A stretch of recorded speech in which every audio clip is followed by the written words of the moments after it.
notre expert en tourisme. Bonjour. Bonjour. Alors, quand on parle aujourd'hui de cette civilisation pharaonique, on a commencé par les momies qui seront transférées vers le musée de la civilisation, 22 momies de rois et reines égyptiennes. Puis on a parlé du complexe du temple Karnak. Et maintenant, une nouvelle qui parle également de la grande pyramide, un des 7 merveilles du monde, et le temple de Luxor, choisi parmi les 50 bâtiments les plus beaux dans le monde.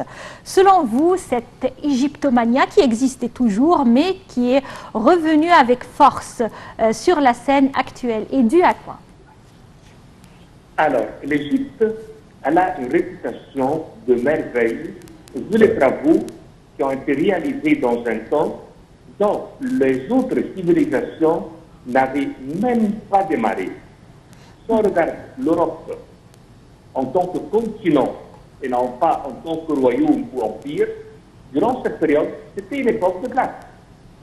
Par contre, l'Égypte avait le climat qui a permis les travaux. Et d'ici que nous avons démarré, vraiment plutôt des milliers d'années pendant lesquelles l'évolution était dans le bon sens. Par exemple, on a développé à travers les temples et les prêtres la science de la médecine, la science pour les ingénieurs, mathématiques, culture, agriculture, sagesse. L'Égypte, elle a eu vraiment, on va dire, le point de création des grandes écoles que l'Europe n'a connu qu'avec Napoléon au XIXe siècle. Et nous, on avait déjà démarré cela 3000 ans avant notre ère. Ici que l'expertise dans les travaux de pierre était au top niveau. L'ingénierie était au summum. Et on a des résultats qui en parlent. Comme par exemple la grande pyramide du Caire, dont jusqu'aujourd'hui, tous les ingénieurs et les grandes écoles font des théories. Comment ils ont pu faire ça dans ce temps-là si aujourd'hui, avec le modernisme, on n'arrive pas à le faire? Oui. Quand on regarde le complexe de Luxor, qui est le temple de Luxor avec le temple de Karnak relié par l'allée des Sphinx, c'est une ville qui se compose d'une multitude de temples dans un temps où vraiment l'être humain en Égypte avait une piété, une foi qui a donné des résultats dont jusqu'aujourd'hui on ne les trouve pas. C'est rien que tout seul, Karnak, c'est le deuxième plus grand temple du monde. Karnak avec Luxor devient le plus grand complexe religieux de l'histoire de la religion et de l'humanité. C'est incomparable. Quand on nous place parmi les 50 bâtiments, on est tellement au-delà de ça. Moi, je trouve personnellement qu'ils sont en train de relier leurs bâtiments à nos merveilles. On est complètement au-delà. Il n'y a rien qui peut se comparer. Rien de tous les points de vue. Que ce soit le nombre d'employés ou d'ingénieurs qui a travaillé, le nombre et le poids de blocs de pierre qui a été utilisé, la technique, le design intérieur, la foi et la sagesse qui ont été partout, dans tous les coins. Alors, l'Égypte, elle est au sommet. Et savez-vous, Hérodote, qui nous a placé les 7 merveilles du monde, n'a fait que le Caire et n'a vu que les pyramides. Et si on est parti jusqu'à Aswan ou Abu Simbel, les 7 merveilles du monde allaient être des pays. Mais à l'époque, le transport n'était pas aussi simple qu'aujourd'hui. Et de là, nos merveilles n'ont pas été vues et n'ont pas été découvertes. L'Égypte, elle n'est pas seulement une science dans le monde entier, mais c'est la seule science du monde qui a pris un nom. On ne dit pas francomania ou francologie, on dit égyptologie, égyptomania. C'est la seule du monde et unique qui a pris ce titre. Oui.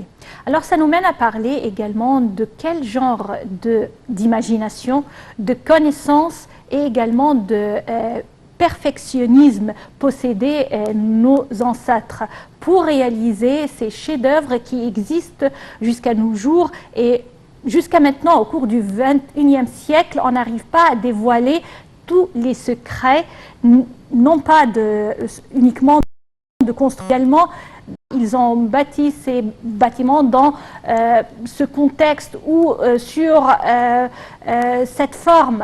Alors, selon vous, cette connaissance des pharaons, comment elle était si avancée que ça et comment ils ont pu développer cette connaissance?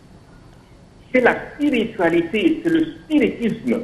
L'Égyptien, il a regardé le ciel, il a regardé la terre, il a vu la liaison, il a vu l'infini, il a vu l'éternité. Il a vu que quand il fait des travaux sur terre, c'est un reflet du ciel terrestre. Quand il nous a fait le temple égyptien, c'était un reflet de l'univers lui-même. Car quand on regarde le mur du temple avec ses vagues, ça nous rappelle l'océan primordial, le ciel bleu, couleur de mer.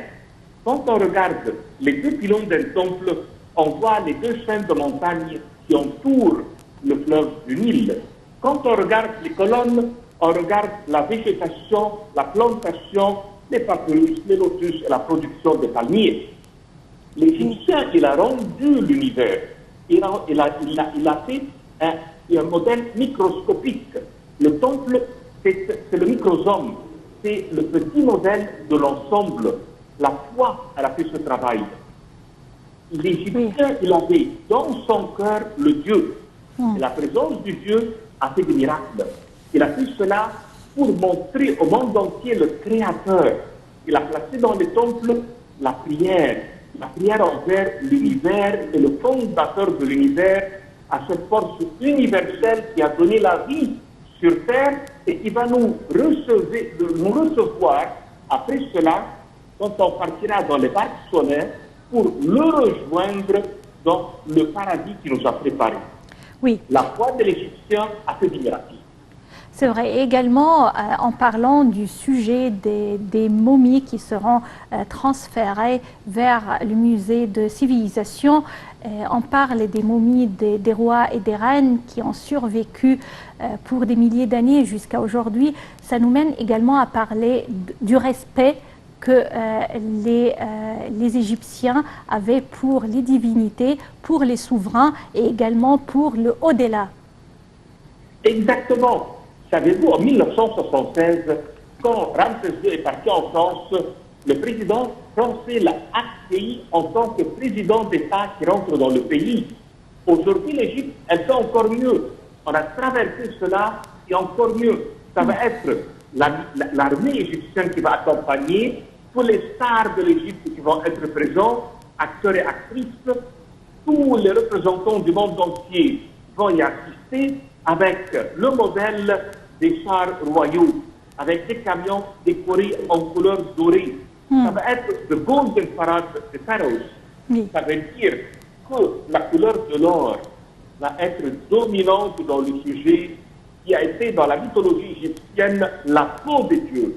Le fait qu'on fait un transfert de ce genre au-delà des niveaux même royal montre le respect que l'Égypte en donne pour ses ancêtres et pour sa continuité pour le futur, car c'est eux les fondateurs de la civilisation, c'est eux qui ont donné l'Empire égyptien sa gloire sur une base culturelle et non pas autrement. C'est vrai. C'est un grand devoir que nous on leur doit et l'Égypte l'a réalisé ces jours-ci et le monde entier va assister, ça va être l'événement de l'année et peut-être du siècle.